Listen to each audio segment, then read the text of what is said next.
ada yang akhirnya tidak memiliki paspor Indonesia lagi, kemudian ada yang nggak bisa pulang lagi. Sementara Pak Wido saat itu gimana, Pak? Nah, itu termasuk saya yang akhirnya paspor tidak diperpanjang lagi.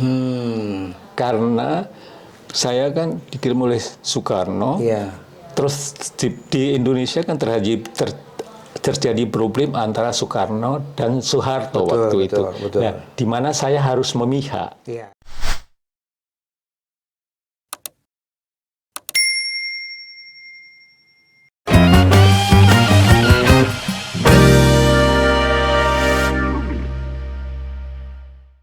Ya pemirsa, jumpa lagi dengan YouTube channel saya Andi Tinulung di Tinulung TV, dan kali ini saya berkesempatan untuk ngobrol-ngobrol dengan salah seorang diaspora Indonesia yang berada di Berlin. Beliau adalah Bapak Wido Sarjono. Iya. Dan Pak Wido ini sudah lama tinggal di Berlin, dan tentunya banyak sekali pengalaman-pengalaman yang bisa beliau sampaikan kepada kita. Dan mudah-mudahan para pemirsa bisa menyimak pembicaraan kita pada hari ini. Kita langsung aja menyapa Pak Wido. Pak Wido, apa kabar hari ini? Baik-baik, Mas. Oke. Matahari keluar, kita nikmati. Pak Wido, Iya. sebelumnya saya terima kasih waktu dan kesempatan ini saya boleh mampir ke tempat Pak Wido. Dan Pak Wido juga saya lihat seger sekali ini. Ya, mungkin juga pemirsa belum tahu, pemirsa harus tahu bahwa Pak Wido ini juga hobi lari, dan beliau ini sudah sudah beberapa kali mengikuti Berlin Marathon. Namun sebelum ke tema itu, kita akan bicara dulu tentang tema hal yang lainnya.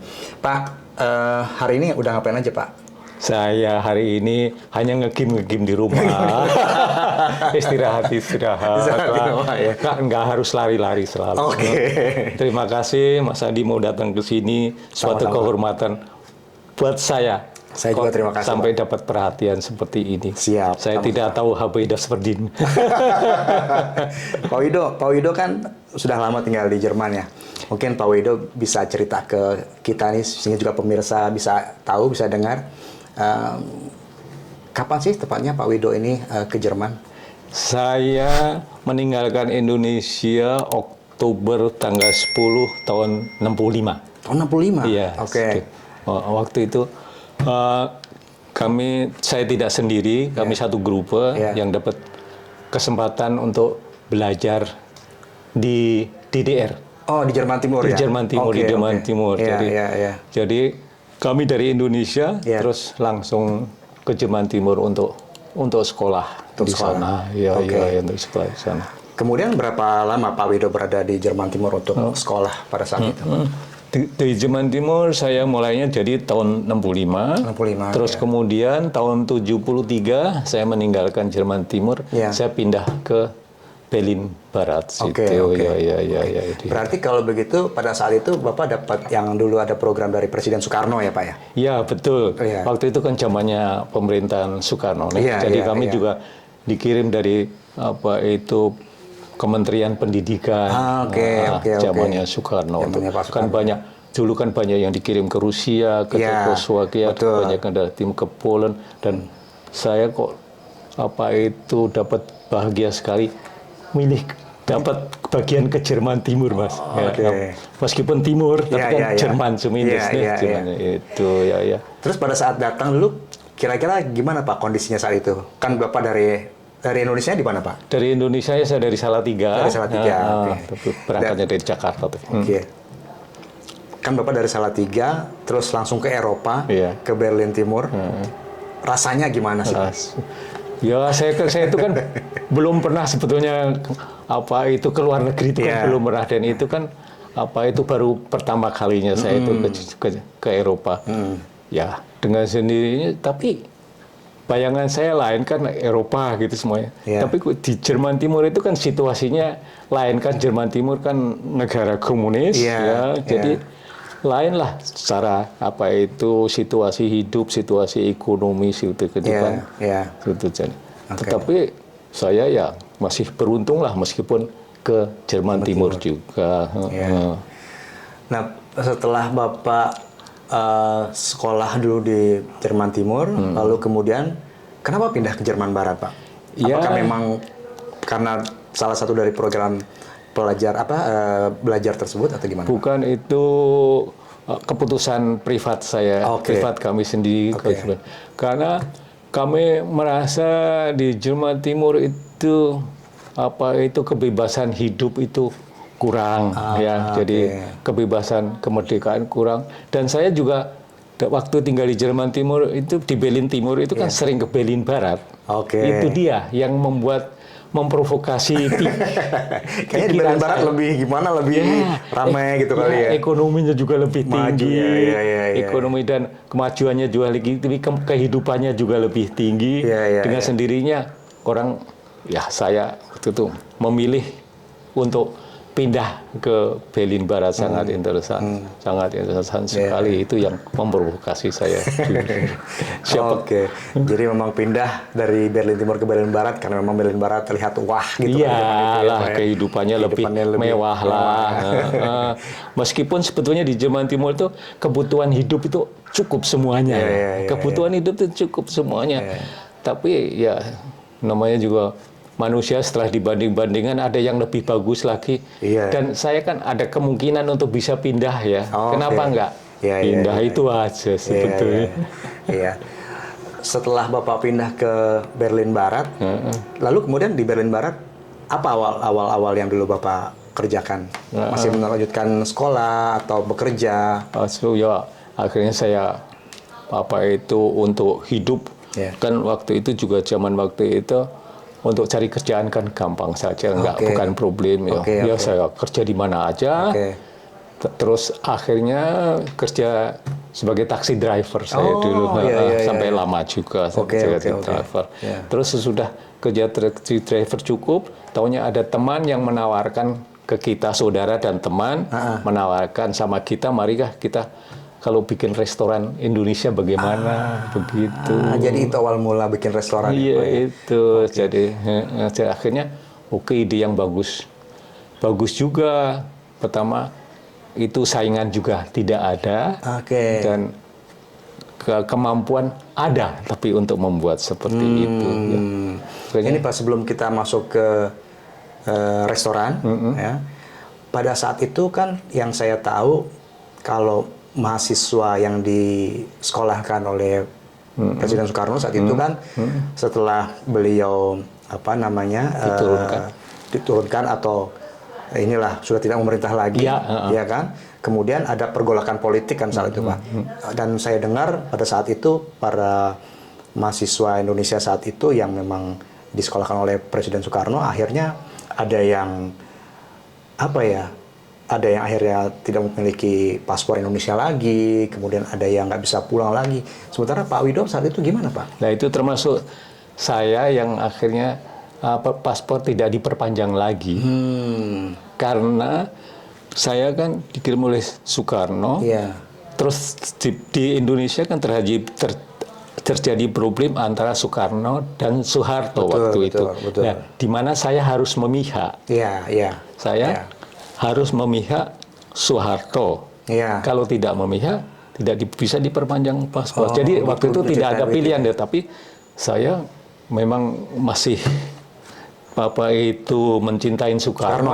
Jadi susah saya untuk dipaksa. Kalau saya bilang oke, saya cinta Soeharto, saya taat, saya menandatanganin. No problem. Tapi kan dalam hati saya nggak bisa dibohongin. Betul. Makanya waktu itu saya tidak menandatanganin bahwa saya loyal sama Soeharto. Akhirnya kan tiap 2 tahun, 6 tahun itu kan mesti diperpanjang paspor, Mas. Perpanjang paspornya di Praha. Tapi untuk perpanjang paspor itu saya harus ada surat jalan dari PPI. PPI itu surat jalan. Nah, PPI itu kan tahu bahwa saya tidak menyetujui Soeharto, jadi saya nggak dapat surat jalan. Nah, untuk itu dengan sendirinya saya tidak akan diperpanjang paspornya. Begitu. Jadi setelah itu Pak Wido tidak mempunyai paspor Indonesia lagi Ya, berarti? paspornya punya tapi tidak ada perpanjangannya. Oh gitu. Iya, iya. Wah ini sekali ya, rasanya gimana gitu saat itu Pak? Ya, Tidak punya dokumen gitu. Saya kan masih muda, maksudnya Cuek aja gitu ya. Umur 20 itu kan untuk Indonesia itu masih muda ya Iya, Mas. Ya. betul. Loh, itu agak shock trauma juga Mas. Oke. Ya, karena bayangannya di sini nggak bisa pulang ke Indonesia. Iya, ya. makanya.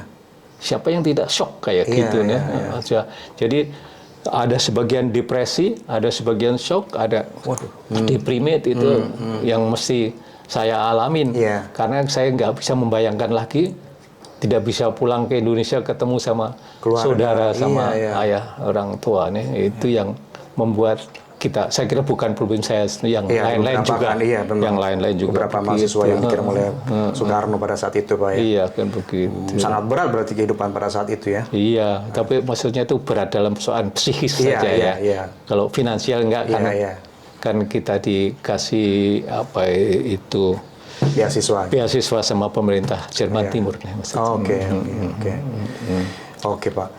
Sekarang baru kita ke yang happy aja sekarang.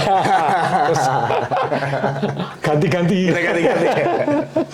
Ganti-ganti tema. Iya, ganti tema. Jadi setelah tadi Pak Wido menceritakan awal mula datang ke Jerman, kemudian akhirnya juga masa-masa sulit pada saat itu karena adanya kondisi politik di Indonesia. Pak Wido jadi salah satu korban juga gitu kan, utamanya tidak mempunyai dokumen paspor Indonesia lagi dan lain sebagainya. Nah, kemudian tadi juga Pak Wido menyinggung soal ke Berlin Barat, akhirnya ketemu beberapa kawan dan membuat restoran. Iya. Pak Wido boleh diceritakan soal pembuatan mendirikan restoran Indonesia di Berlin Barat itu, Pak? Ya, restoran itu sebetulnya sebelum kami masuk ke situ tuh sudah ada. Oke. Tapi restorannya udah menuju sedikit ke menu-menu Indonesia. Oke. Dan kebetulan orang itu sudah bosan menjalankannya, terus dia menawar-nawarkannya. Akhirnya menghubungin kita, dan saya sama istri sama adiknya istri sama teman akhirnya ngambil keputusan kita buka restoran, kita bukalah itu. Meskipun waktu itu Inneneinrichtungnya segala gitu masih Jerman ya. Interior dalamnya. Interiornya akhirnya kita tahap demi tahap interiornya kita bawa dari Indonesia semuanya. Kita lengkapin dari gedeknya sampai gapuranya sampai semuanya itu. Jadi nuansanya Indonesia benar Pak di Iya, sampai kita tuh bangganya bahwa kalau ada orang tamu Jerman masuk ke situ, Winnie dan saya itu di Indonesia apa di Jerman? Gitu. Jadi memang atmosfernya atau atmosfer Indonesia Pak ya di dalam itu. Kalau mereka bilang begitu tuh kita senang sekali. Meskipun kita itu sudah nggak punya paspor Indonesia tapi membawa Indonesia masih. Betul. Tetap sebagai duta budaya, Pak. Iya, duta budaya masih kita. Iya. Itu tahun berapa, Pak? Itu tahun 80 kita buka. Tahun 80 ya dibukanya ya. Awal mulanya. 80. Jadi politik kita bedakan sama budaya. Iya. Saya setuju sekali. Karena kan biarpun kita tidak berpaspor Indonesia, tapi kita tetap mengalir darah Indonesia, Pak ya. Iya. Dan budaya Indonesia tetap harus kita. Bangsa kan tetap Indonesia, Mas. Iya, betul. Kalau keluarga negara tapi bangsa kan lain lagi, Mas. Itu hanya dokumen, Pak. Iya, keluarga negara kan hanya dokumen saja, KTP saja. Betul. Kayak orang yang dari Salatiga pindah ke Jakarta kan KTP-nya Jakarta. Iya, betul. Iya. Terus berjalannya waktu, Pak, restoran itu saat itu nama restorannya apa, Pak? Nama restorannya Tuk-Tuk. Tuk-Tuk ya. Tuk-Tuk. Kenapa dinamakan Tuk-Tuk, Pak? Ya, karena teman kita itu pernah tengok Indonesia, pernah tengok Sumatera, terus ke Danau Toba, terus ada kampung namanya Tuk-Tuk di sana, Mas. Jadi bukan Tuk-Tuk kayak Bajai, bukan ya? Bukan, Mas, bukan. Ya, banyak orang mikir ke situ, tapi sejarahnya lain lagi. Lah, nama Tuk-Tuk itu kok simple sekali. Gimana kalau kita bikin nama Tuk-Tuk? Ya, oke lah, setuju lah.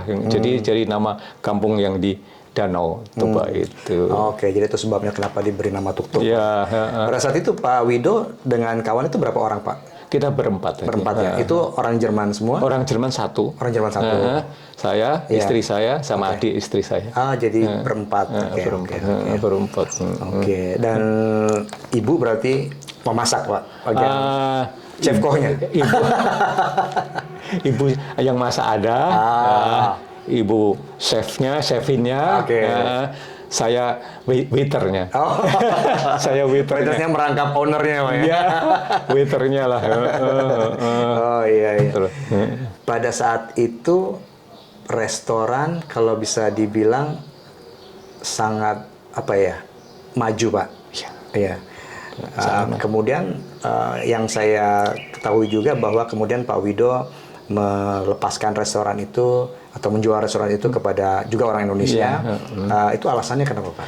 Karena sudah waktunya pensiun juga, Mas. Saya udah 65 lebih waktu itu. Sudah waktunya pensiun dan rasa capek juga sudah ada. Capek, jenuh juga sudah ada. Terpikir-pikir saya itu mau hidup, bikin kayak apa maksudnya? Maksud kamu itu hidup kamu itu seperti apa ya udah. Saya sudah pikir matang-matang. Ya kita memang sudah waktunya sudah waktunya pensiun. Ya sudahlah kita lepas. Moga-moga dapat penggantinya dan untung juga ada yang menggantikannya. Iya. Pak Wido kalau saya boleh tahu usia Pak Wido saat ini berapa Pak? Saya lahir tahun 45 sesuai sama negara Indonesia.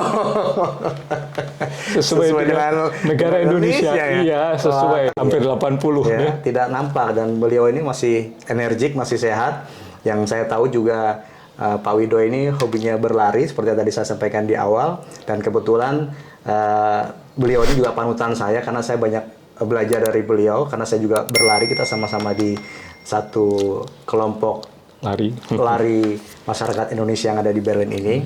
Kalau tadi kita cerita soal restoran, kemudian Pak Wido kasih tahu dong kisi-kisi kita kenapa Pak Wido bisa sehat, kuat, berlari, khususnya buat saya juga gitu kan. Boleh saya kenalkan ini Mas Andi itu teman lari saya ini, teman lari ya. Betul-betul saya senang sekali kalau ketemu teman-teman yang ada kesenangan lari untuk sehat. Dulunya sebetulnya saya tuh tidak ada rencana apa-apa, Mas. Bapak mulai berlari umur berapa, Pak? Tuh tahun 2055-an ya. Oke. Umur 55 ya. Umur 55-an saya baru lari dikit-dikit aja. Iya. Dan saya nggak punya maksud apa-apa, karena tiap orang ada orang main bola, ada orang main voli. Saya lari-lari aja lah, karena waktu itu juga mungkin karena lari-lari juga nggak perlu teman ya. Sendiri bisa dan setiap waktu ya Mas ya. Makanya saya mulai lari 3 kilo, 5 kilo. Waktu saya masih kerja juga itu. Nah, saya sampaikan waktu untuk itu no problem karena juga nggak perlu waktu yang lama sekali. Iya. Dan saya nggak ada cita-cita pengen maraton. Saya dengar maraton Berlin kan juga sudah ada. Iya, betul. Tapi saya nggak mungkin saya ikut maraton Mas, yang benar aja. Pertama kali ikut maraton, mungkin pemirsa juga harus tahu ya, karena kan mungkin pemirsa memikirkannya atau berpikiran bahwa di Indonesia juga ada maraton, betul. Tapi perlu diketahui bahwa maraton itu adalah jarak lari sejauh 42 km ya Pak Wido. Betul. Kalau yang namanya hanya misalnya 10 atau Borobudur Run atau Jakarta Run atau Monas Run apapun itulah namanya yang ada run itu paling biasanya 5 sampai 10 km gitu Pak Wido ya. Dan Pak Wido ini sudah, saya nggak tahu berapa kali Pak Wido sudah ikut maraton Pak. Mungkin 20 kali. Sudah 20 kali pemirsa, bukan main, luar biasa. 20 kali ikut Berlin Marathon ya, di Berlin ini jaraknya itu sejauh 42 km. Pak Wido, gimana ini berlatihnya untuk bisa ikut maraton? Ya sebetulnya tadinya itu kan saya hanya lari-lari gitu aja ya Mas, nggak ada ambisi untuk apa-apa itu nggak ada. Tetapi kok lama-lama itu saya punya perasaan kalau habis lari itu rasanya ada happy-nya saya, Mas.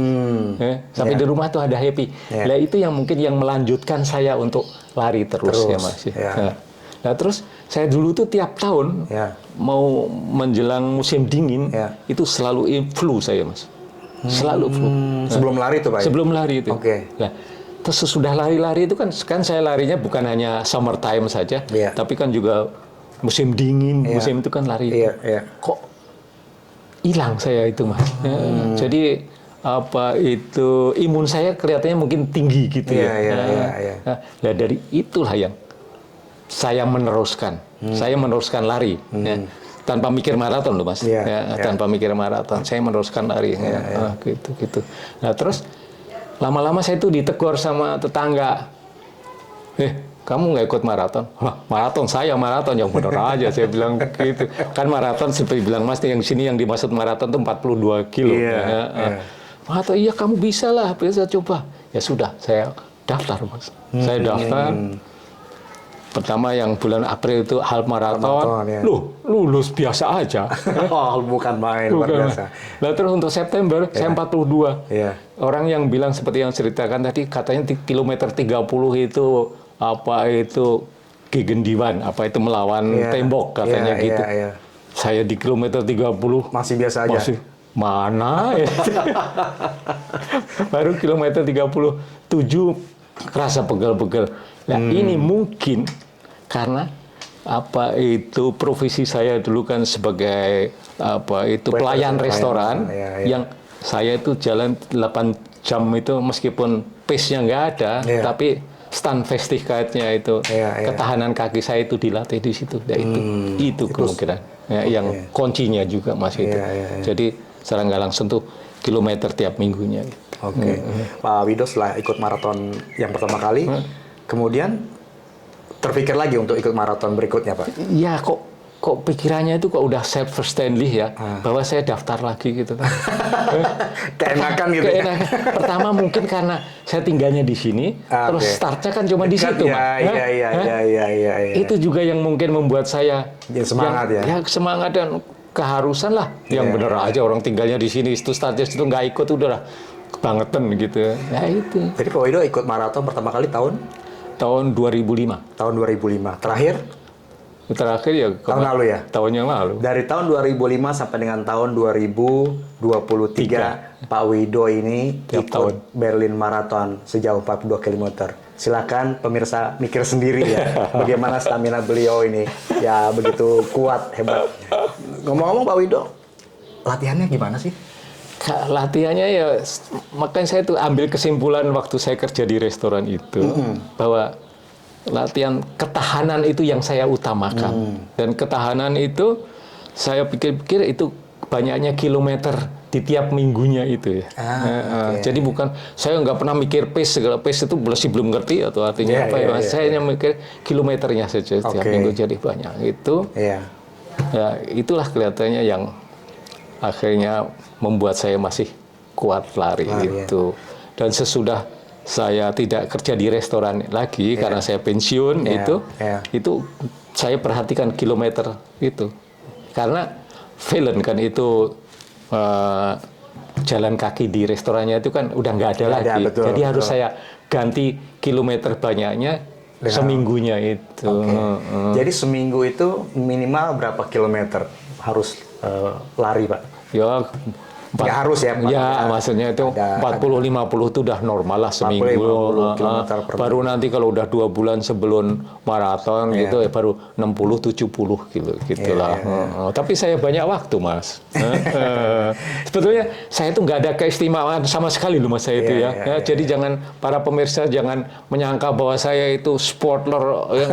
Saya itu nggak ada prestasi sama sekali saya itu. Oh, ini ikut maraton sudah sampai berapa kali ini dari tahun 2005 sampai 2023 itu buat saya mungkin juga buat pemirsa pasti prestasi Pak Wido. Oh gitu. Jelas prestasi. Karena nggak semua orang bisa ikut maraton atau bisa finish sejauh 42 km. Mungkin pemirsa juga perlu tahu seperti tahun lalu saya cuma bisa sampai 21 km half marathon saja karena kena kram tahun lalu gitu Pak.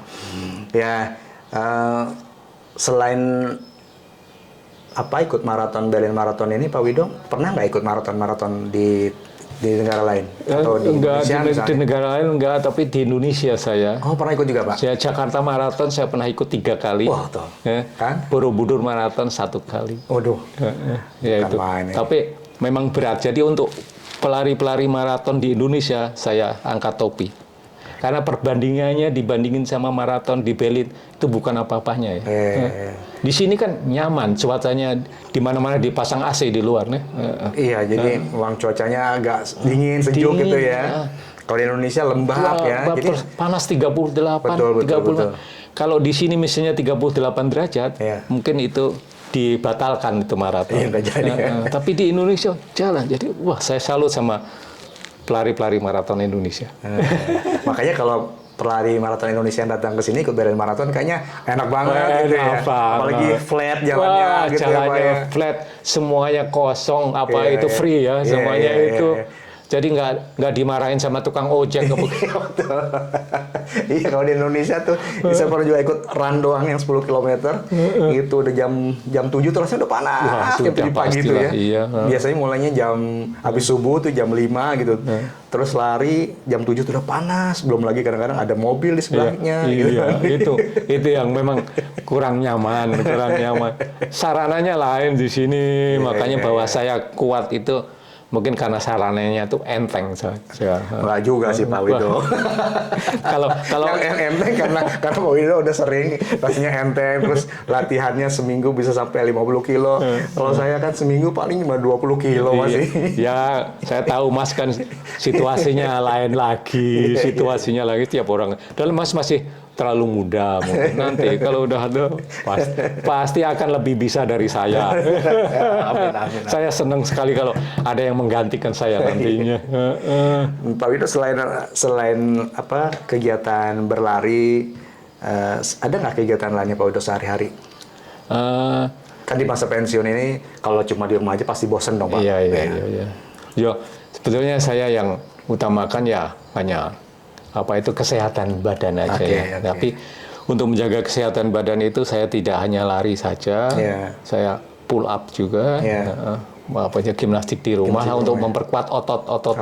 Kan orang bilang tambah tua itu kan otot otomatis akan mengecil. Ya, makanya harus saya latih supaya tidak terlalu kecil sehingga nggak mengalami kesalahan keseimbangan apa gimana atau osteoporose apa bagaimana gitu. Jadi saya memang bebus untuk melatih diri seperti itu. Selain makan juga diperhatikan ya Mas. Oh iya, betul. Jadi kalau lihat badan Pak Wido kan perutnya kayaknya nggak ada gitu. Sementara saya masih ada lemak-lemak di perut nih pemirsa. Nggak apa-apa. Gitu. Masih muda Mas, masih muda nggak apa-apa. Saya dulu waktu usia masih sama aja begitu. Iya. Pak Wido ini kan maraton Berlin Marathon tinggal sebentar lagi ya bulan September ya. Ada rencana ikut lagi? Saya kira itu nggak perlu ditanyakan. Nggak perlu ditanyakan lagi. Udah otomatis ya. Udah otomatis. Dan pertama kan saya sudah yubile ya Mas ya. Iya.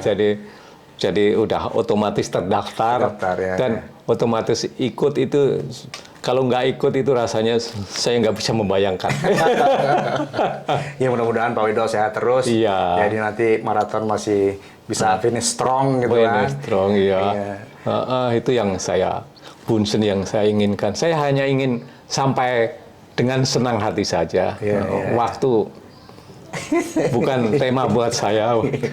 Mungkin pemirsa juga banyak yang belum tahu Pak Wido ini sewaktu di Indonesia juga merupakan jadi panutan para runners di Indonesia, Indo Runners ya. Beberapa kali diwawancara oleh radio Pak ya. Iya. Kemudian juga di Jerman ini oleh beberapa stasiun televisi juga, di Indonesia juga. Jadi pemirsa juga bisa membayangkan bahwa bagaimana hebatnya beliau, ya, bagaimana kuatnya beliau bisa ikut maraton bukan hanya di Berlin, tapi juga di Indonesia yang cuacanya tadi saya bilang lembab, panas, udaranya yang kalau dibandingkan dengan Jerman, dengan Berlin ya sangat timpang sekali. Sekali. Ya, jauh di sini lebih baik dari sisi udara, mungkin juga dari sisi jalanan, gitu kan juga lebih baik. Gitu. Iya. Sebetulnya saya itu hanya asal sampai saja loh Mas, bukan suatu prestasi yang tinggi. Pak Widodo suka merendah nih. Saya sendiri sampai nggak mengerti kok ada apa itu teman-teman yang pengen ketemu saya, pengen interview saya itu sebenarnya nggak ada kelebihannya sama sekali.